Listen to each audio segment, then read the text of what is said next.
What's up, everybody? Welcome to the Action Network podcast. I am your host, Evan Abrams, and I am joined by Action Network NFL expert Chris Raybon to give out some draft grades today.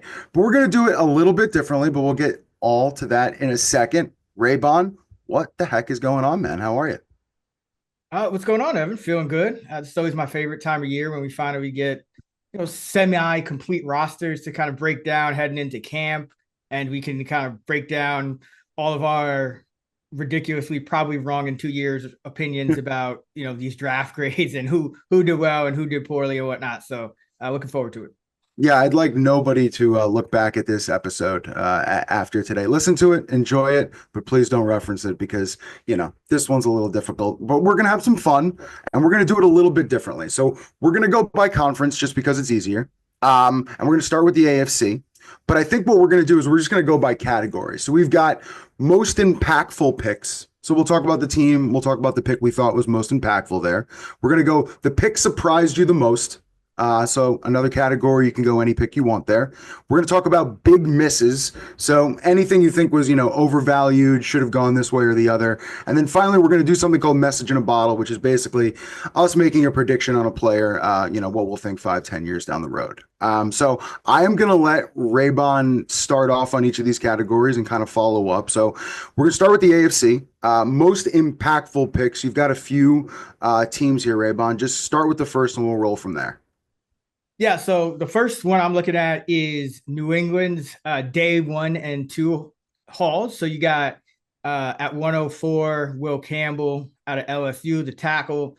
Then you got Travion Henderson, a running back out of Ohio State, a lot of speed in the second round. In the third round, you go Kyle Williams, and he's another guy, wide receiver, I think, could start right away. And then you end the third round with Jared Wilson, an interior lineman out of Georgia. So the reason I think these can be the most impactful, first of all, you had 4 selections in the first 2 days. That's always great. But I think getting a tackle for Drake May, getting another, high upside interior line prospect in Wilson, and then in between that, getting 2 guys who you could kind of build your offense around at the skill positions in Henderson and Williams, who, both have a lot of quickness, a lot of speed. Those are the kind of guys that are going to keep defensive coordinators up at night. And I thought, Drake May was probably better than a lot of people even realize. If you were kind of just casually following the NFL, especially before the playoffs got underway last year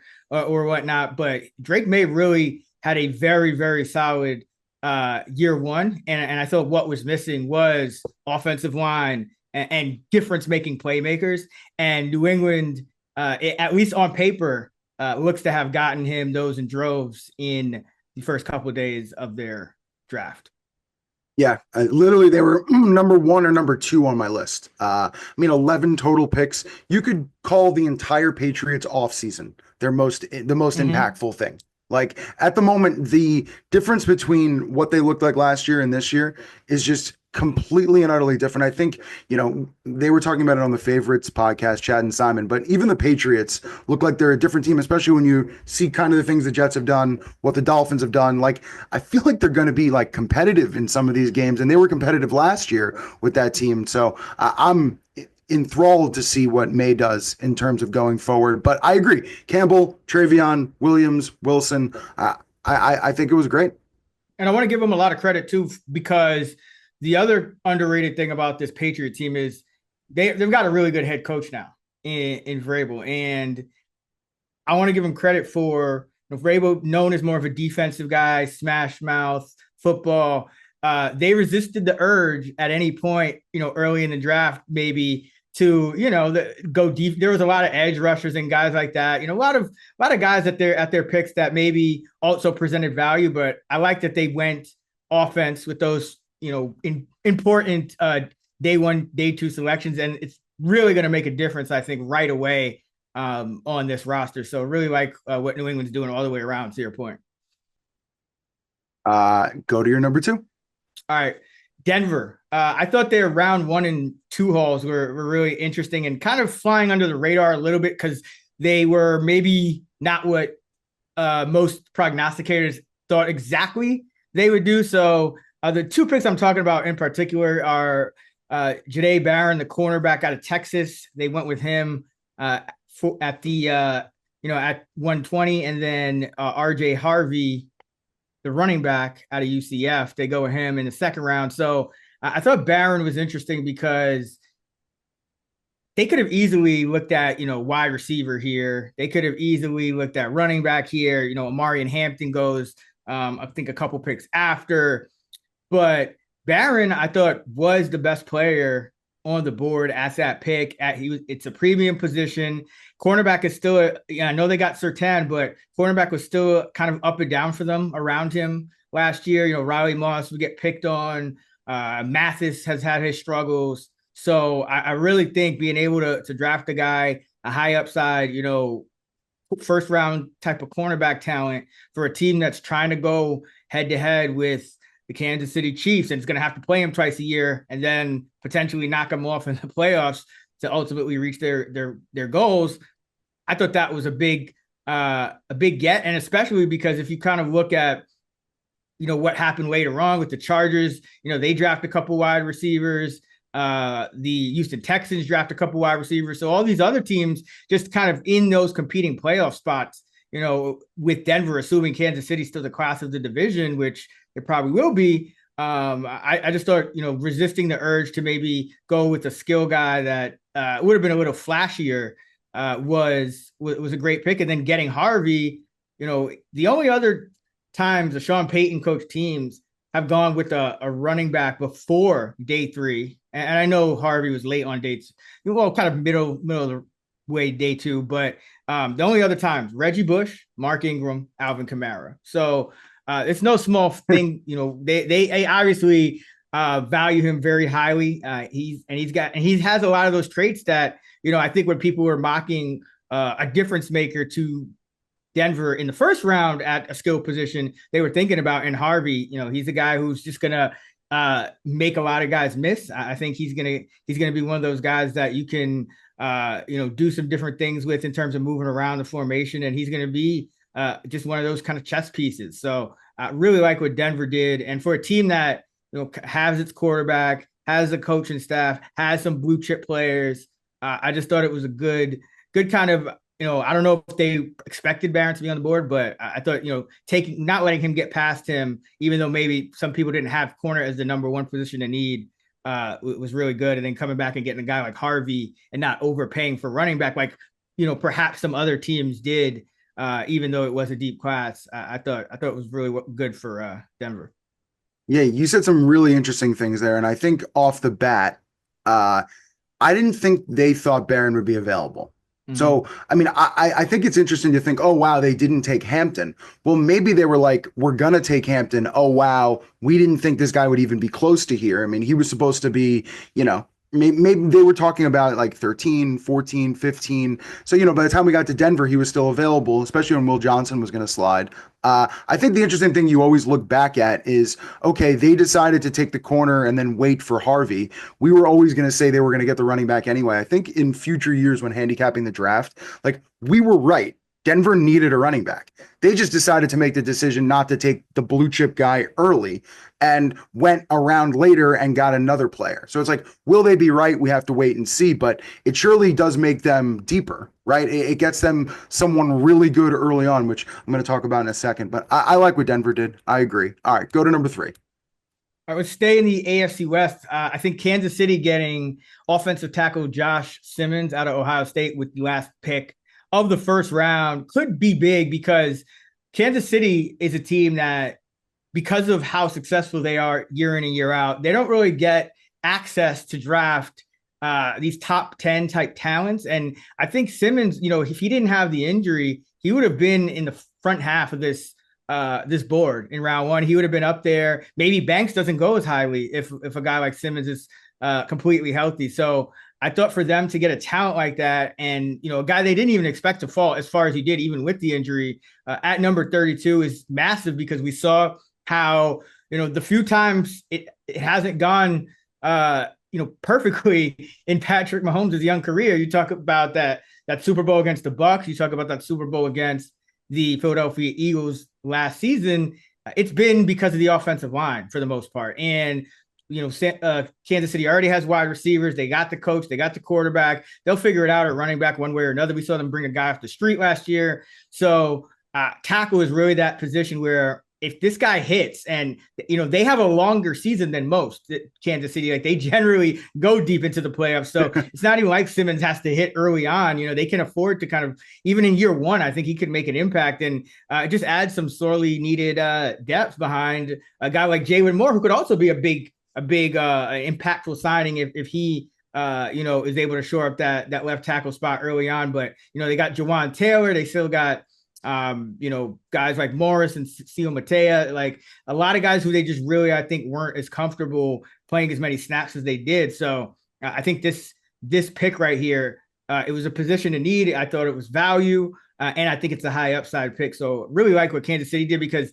remember, Kansas City's already there. So any little value they get, or if they get a star in the first round, or a big get at a position in need, like that could just change everything in the AFC, because Kansas City's already in such a powerful position in term with Mahomes and Reed at the top. So really like what they did with Simmons there. Yeah, I like Simmons there. My pick I really like is Gilot, Ashton Gilot. They took was it third? It was a third round. Yeah, I think third round. But I mean, Karlaftis, Omenu, like they've got already people kind of in that position, but I like the depth. They've also got Tillery, and Jones is got a year or so left potentially. But I do like that pick as well. So Kansas City just tends to take, at this point when you have a lot of depth and things at different positions, being able to take like the most talented guy or someone who might have an injury that falls to you, I think kind of works to their benefit. Okay, so those are your most impactful. I'll kind of just go through a few players and teams and, quick thoughts here, and you can kind of bounce stuff off. I don't know how you don't say Travis Hunter. Like, I understand it's a stupid response to a degree, but a guy that's probably going to play both sides. Also considering, I love this stat. It's just the first non-QB to be traded up four into the top two since the Rams and Raiders in 97. Like, it's been so long since we saw someone actually give up something for a not quarterback and they thought there'd be this much value in. So I kind of can't not say Travis Hunter. So I think in terms of the impact, he's on the list, especially next to Thomas on the wide receiver state. The other one's got to be Cam Ward as well, just because of how damn bad the Titans were last year. Like from not only an on the field standpoint with Levis, but also from a betting world, like they ended up being the worst gambling team of all time in terms of ATS. So being able to turn to someone who hopefully doesn't turn it over as much, gives them a competent offense. You got Lockett, you added some things, but I think quarterback, most important position, it's hard not to say Ward. I wanted to say Buffalo as well. I actually like the Hairston pick, not only because it won me money for a multitude of reasons, parlays and all this stuff with the SEC, but I actually like the player. Starting right cornerback, other side of Benford, ahead of White. Like, I think they listen, they see themselves in the playoffs. They see themselves in a AFC title game against Kansas City or this or that. So getting an extra corner or someone, especially with a little bit of speed there, I like the pick. I could stop there. I have like one or two more, but any thoughts? Yeah, I think the Cam Ward pick, that's obviously going to be a very impactful one to Tennessee. Now, that division, there's a lot of volatility there, right? We saw Houston go from like really good to just okay. Indianapolis is always lurking there. Like you never know with their quarterbacks. It's like there's just a lot of, I think, question marks in that division. So if Cam Ward kind of outplays, what people tend to think of him, relative toward other core prospects this decade or so. I think that could be really impactful, not just based on what they had last year, but also just in terms of, maybe deciding this division or this playoff spot, because Tennessee's kind of really an unknown, but they're coming from a spot where, they got him. And then they also had a pretty deep draft class as well. They signed some veterans. So this thing could turn around in a hurry, especially if a team like Indianapolis or Jacksonville, if it doesn't work out quite, or Houston, if it doesn't work out quite the way, they envisioned, because, Jacksonville gave up a lot to go up and get Hunter. Even. They did. And so, I do think that Cam Ward pick is pretty impactful. And Buffalo, I mean, I think they had just an impactful class both ways, right? It's because they went off with 5 defenders in their first 5 picks, I believe it was. So, that's where they're kind of saying that we needed to improve. And it's not a bad strategy given Josh Allen. You're probably gonna be fine with Josh Allen either way, but I think people are kind of correct to say, hey, at some point, maybe that your wide receiver depth does come back to hurt you a little bit. Because I remember when Josh Allen first really took that step to being an elite quarterback, it was Cole Beasley had really helped out a lot, getting John Brown and then Stephon Diggs. People forget John Brown really kind of added to what they were doing there for that like little 1 or 2 years. So now you're kind of saying, okay, Josh Allen is good enough to carry us regardless of the receivers, and that's probably true. But you're talking about small margins, and you see a team like Kansas City is pretty loaded at wide receiver, and that's always the team that you're going to kind of compare yourself to. You see the Chargers reeing up. You see, Denver kind of reeing up at the skill position in general. Even Baltimore trying to get better at that. So it's just you just wonder if that comes back to bite them at any point. Yeah, you were right. Hairston, TJ Sanders, Landon Jackson, Deion Walker. That's first 110 picks, all defense. And I kind of like them all as prospects. I agree. Buffalo had a good draft. All right, let me go 2 more here, and then we'll get to the picks that surprised you the most. It's just hard for me not to say the Raiders in terms of just their offense. When you add Genty and you add Betch, I think overall it's got to be better. Now, I think there's questions all over the place with Geno and whatever, but with Mostert, McCormick, Zamir White, like Genty's going to get a ton of carries. Like he is the bell cow. He'll be the guy. And I think Betch could help, like with Trey Tucker and Jacoby Myers. Like him a lot. I think there's like some good upside there. So do I like the Raiders? No, but I think impactful players on offense, I think it's a decent draft. And then the Jets, like I guess my question is, did they get 3 starters in the first 3 rounds with Membu, Taylor, and Thomas? Thomas, maybe, but Taylor and Membu are both going to be impactful right away. So I have to say, Jets have some work to do, but I do think they got 2 or 3 starters here, which is nice. Yeah, the Jets had one of those kind of quiet drafts that probably went about as well as it could have in terms of just getting starters. It's just that, unfortunately for them, this just wasn't one of those drafts where you had a lot of quarterback prospects. So you're going to have to kind of figure it out, with Justin Fields and whatnot. But as far as what the positions they did fill, I thought they got rock solid guys in the first 3 rounds. All right. What picks surprised you the most? All right. It has to be Shedeur Sanders. I mean, so I was laughing because I actually ended up cashing a bet, Browns plus 650 to draft Shedeur, that I thought was going to hit in round 2, and it ended up hitting in round 5. Like, so that's kind of, that shows you the surprise that I had. I mean, listen, I didn't think he was a first round prospect. We talked about it on the favorites that morning. But for him to fall all the way to round 5, and even, I would say even the surprise of Cleveland drafting him after drafting another quarterback in Gabriel, just before that, is, it could kind of, like, you just had Deshaun Watson in this whole media circus, right? And a lot of people were saying part of, not the entire, because I think it mostly had to do with his, on the field play and future prospects. Mostly.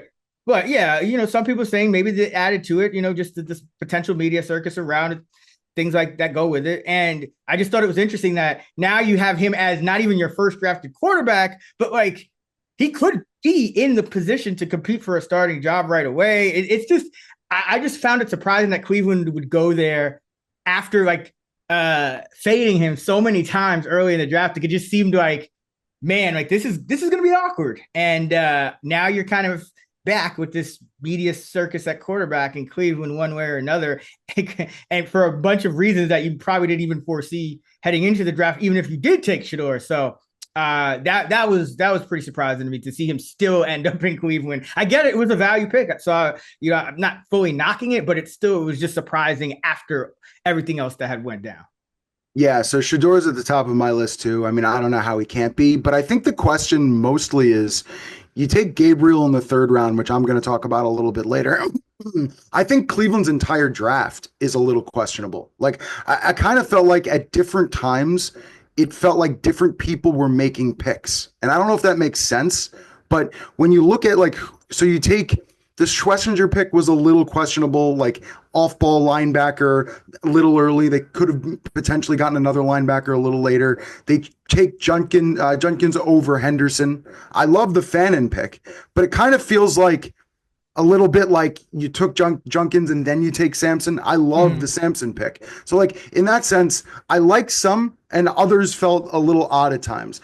I guess one theory I would say is, do you think they took Gabriel like Barry and Stefanski, and then ownership was like, take Shador? Like the plan wasn't to take Shador.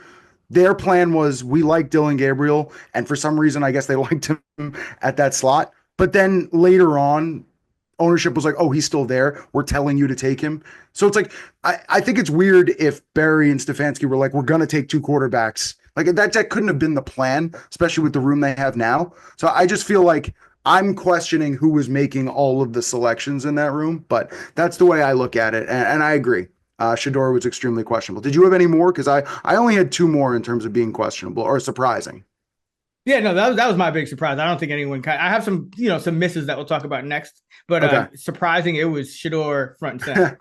All right, so I'll say Barron with Denver, and truthfully, just because I don't think anybody expected them to go corner, they were actually 34-1 to draft a corner in the first round. So I don't know how it can't be in this slot when you talk about just being surprising. I don't think it's bad, but I just think it was surprising. And then the last one is, I mean, Baltimore taking a kicker. I don't know how surprising it is, but it is, probably the direction they might be heading. So they take Loop at 186, the kicker from Arizona.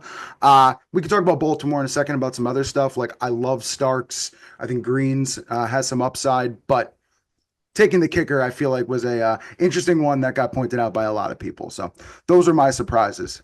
Any thoughts there? If not, just start off with your misses. Oh yeah, let's go into misses. I think I'm curious to hear your thoughts about this, Evan, actually, because I know you like the player that they took first. But when I look at it in both where the player ranked in this current class and just in terms of their overall haul, I do have question marks. And so that's Miami going Kenneth Grant out of Michigan, who I know you liked a lot and I think won you some money at 113. And Didn't think he'd go this early. Right. And then they end up getting going back up in the second round to get Jonah Savalanea out of Arizona, an interior lineman, and that seemed like a need-based kind of pick, and Grant was as well, but I don't know if this was kind of the best way to go about the draft for Miami, considering they really didn't have much. And after this, it's pretty much day three guys and fifth round guys.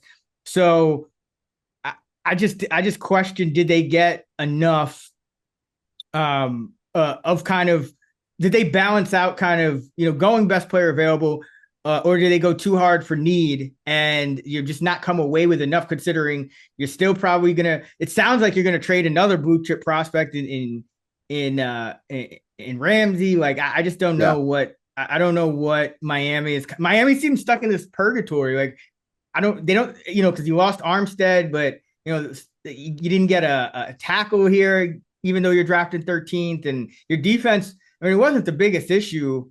So I can't knock the Grant pick, from the standpoint of you probably did need to fill that position. But I don't know. Overall, I was just left very unimpressed with Miami's draft. But curious as to your thoughts.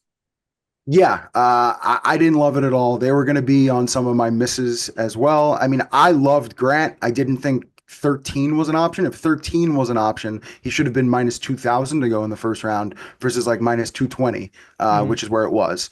So I think that was a little bit of a reach, but I don't necessarily like that. That's not the point in their draft where I say Miami went wrong. Like I'm not going to say that's like an issue. They just took someone they really liked that I like just a little bit earlier than maybe they should have. They could have traded back potentially. I think Jordan Phillips is a little bit of a question mark there. Like a lot of people had him ranked much later in the draft, I believe. So I would have a question with that selection. I think Jonah at the offensive line position is going to start. So I don't have like a huge, could they have gone another player at that position potentially? But I think overall, I'll say I don't really know what the Dolphins' direction is at all on any level. Like, I don't like them in the division. I don't think there's much value there. I kind of already see a little bit of the end of this era of the Dolphins a little bit. Like, maybe it's not happening right now because you still have Tua, you still have McDaniel, you still have Hill for the moment. But I do kind of see it coming to an end soon, and maybe I'm wrong, but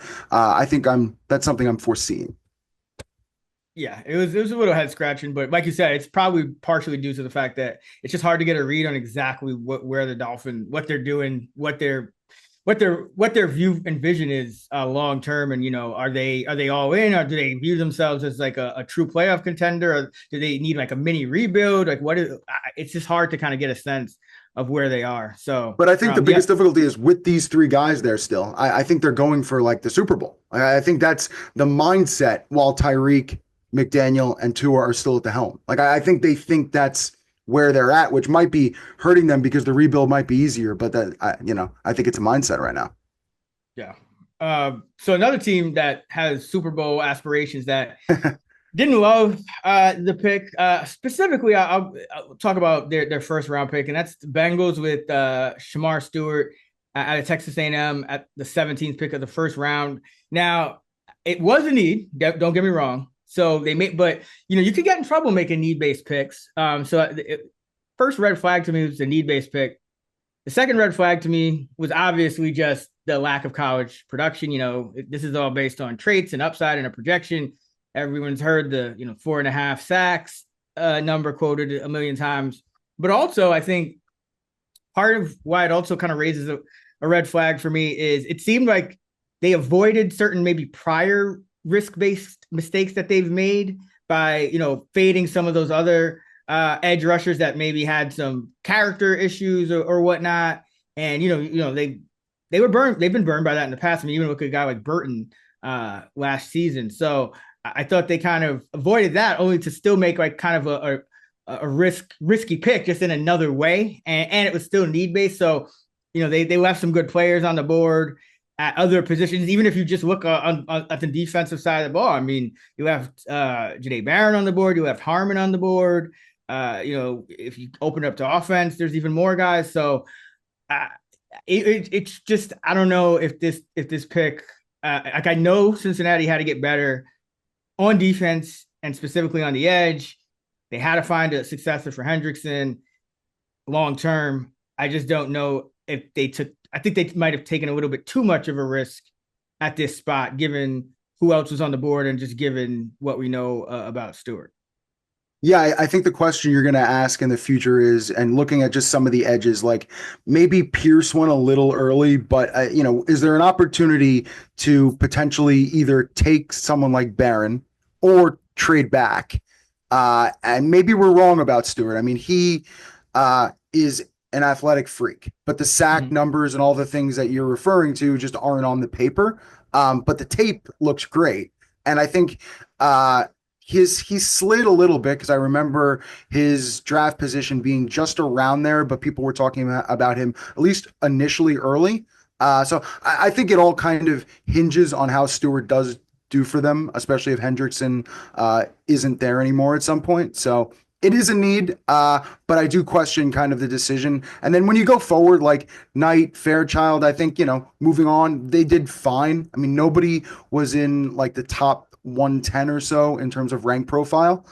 So they didn't get anybody, even Stewart wasn't. I mean, because it's just at that point, the production wasn't there. So I think I'm with you in terms of misses. I think Cincinnati and Miami are pretty clear in that sense. And I think a lot of people agree with us. So.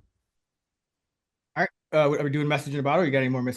Let me roll through a few misses on mine pretty quickly. So, I love the Colts pick of Tuiamalu. I was a big fan of his in terms of even going in the first round. So I like that. I didn't like the Justin Whaley pick. I just thought it was a little bit overvalued. Other options there kind of in that slot. So that's my Indy assessment. I want to go back to Jacksonville just for one player. I mean, we talked about Hunter. I love that. I thought Ransall was also a little bit odd, a little early for me at 88. Super athlete from Tulane, obviously does a lot of good things, but just didn't love the selection there. Same with the Chargers. Caldwell.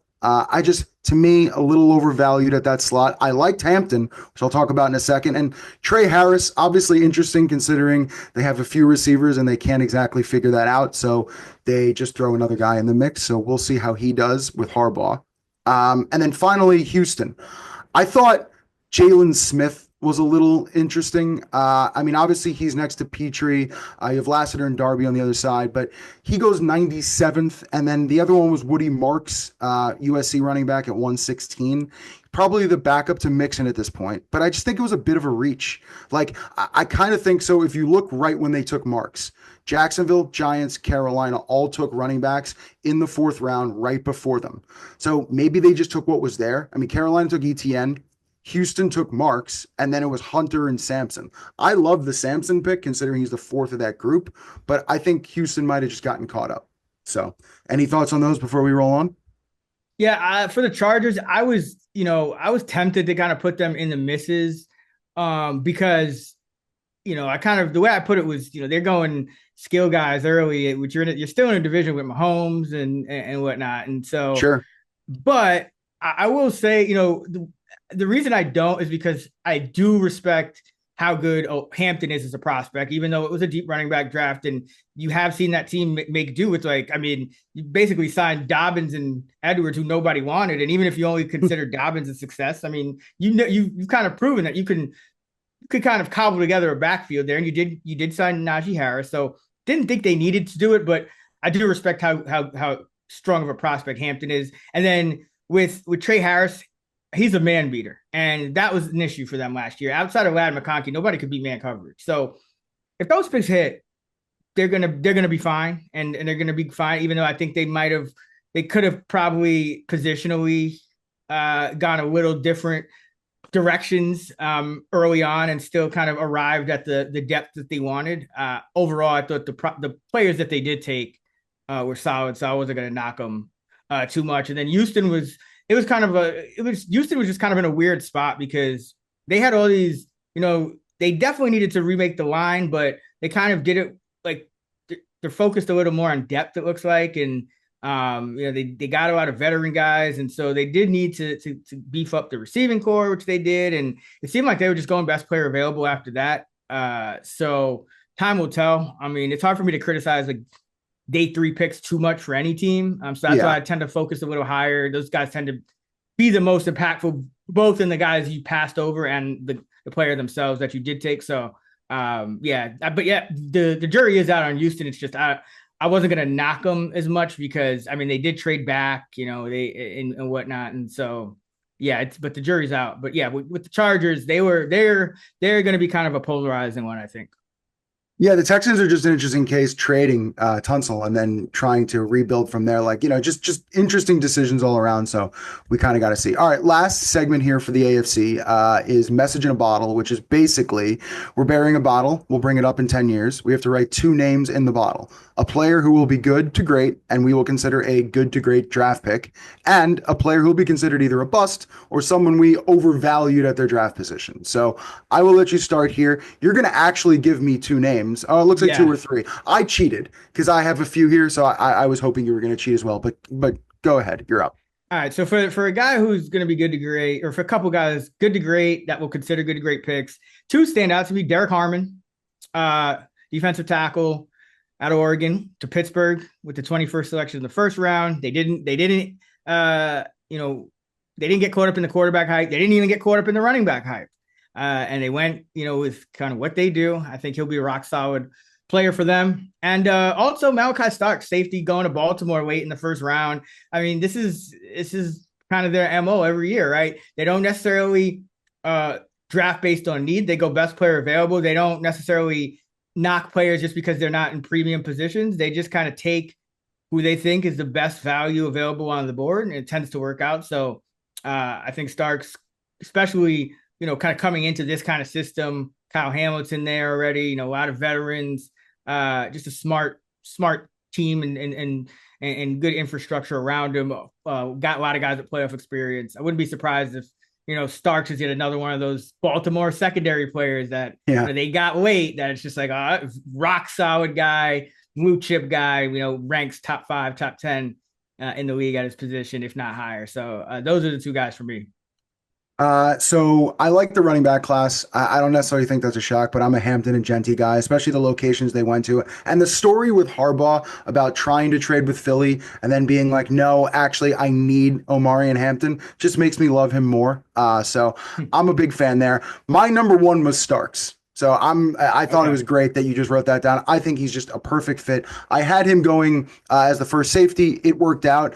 Hint for later for the next episode, but I also love Imanwari. So I think they were both kind of going to be destined for good in the NFL. And I think the other one would just be I kind of just love this tight end class. Like I see Loveland and Warren and Taylor and Arroyo and Fannin. I think they're all going to have success in the league. So I project that going forward, but Starks would be my answer. So that is probably the number one. I think it's going to work out. I think the backup would be Simmons. Like I do believe they train O lineman pretty well there. Mhm. He is uber talented. And I think he'll work out in Kansas City and we'll turn back in a bunch of years and be like, oh, it's just Josh Simmons still sitting there. So that is my feeling. All right. Bad player. The player who will be considered a bust or someone overvalued at the draft spot, I got to go back to Stewart just because, again, um, listen, it's hard to project the draft. It's hard to, everyone kind of has their opinions in these. It's definitely better to get a first rounder. Like a first rounders tend to have more success than second rounders and whatnot as you go down. But when you look at red flags, one of them tends to be, especially with these highly drafted players, aka day one type of picks, lack of college production does stand out as something that tends to signify a bust. So for me, I love the athleticism. I understand why he was where he was and why they made the pick, but that's the guy for me, Shamar Stewart, for the Bengals at 117. Yeah, Stewart was on my list, but since I want to be different, I'm gonna ask two questions because this is just where my mind went. So I said, will New England regret Campbell over Genty? And in the sense that they took Travion. So they chose Campbell and Travion over potentially going Genty, which we had talked about for a while, even though they do have Stevenson. So, long term, what will that look like? I think Cleveland taking Junkins over Henderson will always be an interesting choice, at least something to look back on. Did they make the right decision there?